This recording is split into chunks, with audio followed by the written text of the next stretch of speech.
کیا تاثیر ہوگی اس دم کی کہ جو حضرت جبرائیل علیہ السلام نے کیا ہو، اور کیا بھی کس پر ہو؟ آپ صلی اللہ علیہ وسلم پر کیا ہو۔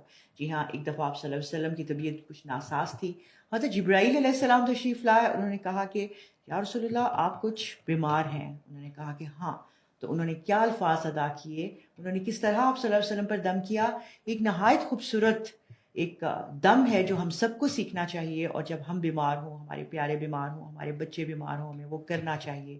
اور ہمیں کیا کہنا ہے؟ ہمیں کہنا ہے بسم اللہ رقیق، میں اللہ کے نام کے ساتھ آپ پر دم کرتا ہوں، من کل شیء یؤذیک، ہر اس چیز سے جو کہ نقصان دہ پہنچانے والی ہو، من شر کل نفس او عین حاسد، اور ہر اس نفس اور اس آنکھ سے جو کہ حسد والی ہو، اللہ کو یشفیق، اللہ تعالیٰ آپ کو شفا دے گا، بسم اللہ الرقیق، میں اللہ کے نام کے ساتھ آپ پر دم کرتا ہوں۔